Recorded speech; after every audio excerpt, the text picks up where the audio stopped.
Faisons un pas pour nous arrêter au centre de la création à l'homme. Comment expliquer l'homme? Que n'a-t-on pas écrit, que n'écrit-on pas encore sur l'évolution des mollusques et sur la préhistoire de l'Homo sapiens, l'homme? Comment expliquer Adam en tant que premier représentant de la race? Il y a dans les Écritures un petit passage qui répond à cette question. Adam était un type de celui qui devait venir, c'est-à-dire de Christ.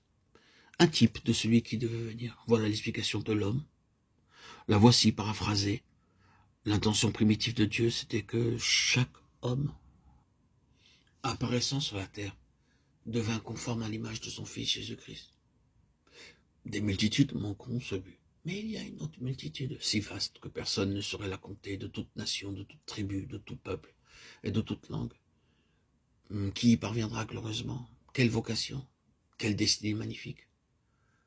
Manquer un tel but, quel malheur. Et pourtant combien n'y en a-t-il pas qui s'en vont répétant sur un ton désabusé que s'ils avaient eu voix au chapitre, ils n'auraient jamais fait leur entrée dans le monde. Ils n'auraient jamais choisi de naître s'ils avaient été libres. Certains d'entre eux se sont écriés comme Job dans une heure d'éclipse. Pourquoi ne suis-je pas mort dans le sein de ma mère? Et ils ont maudit le jour de leur naissance. Ah, mais c'est que quelque chose est allé de travers. Et ce n'est pas ainsi que Dieu l'avait voulu. Même si nous avons des jours qui nous apportent plus d'ombre que de lumière, et où nous nous demandons si vraiment tout bien considérer la vie vaut la peine d'être vécu, revenons à la pensée de Dieu et ouvrons-lui les portes de notre être intime. Du point de vue de Dieu, notre naissance représente pour nous un privilège inestimable. C'est le plus grand honneur qui pouvait nous être conféré. Il n'y paraît pas tous les jours, sans doute, et nous ne donnons pas constamment ce langage.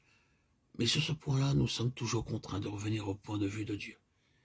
Et quand nous y revenons, quand nous réfléchissons que notre destinée est de devenir conforme à l'image de son Fils, quand nous nous représentons cet univers peuplé d'hommes et de femmes semblables à l'image du Fils de Dieu, manifestation universelle du Christ glorifié, éclatante expression de la gloire du Père, telle qu'elle rayonne maintenant en la personne du Fils. N'est-ce pas là un privilège? N'est-ce pas là un honneur qui rend la vie digne d'être vécue? Voilà pour l'homme. Nous ne pouvons ici qu'effleurer chacun de ces sujets. Il nous faut que rendre gloire à Dieu pour cette explication que nous avons de ce qu'est l'homme.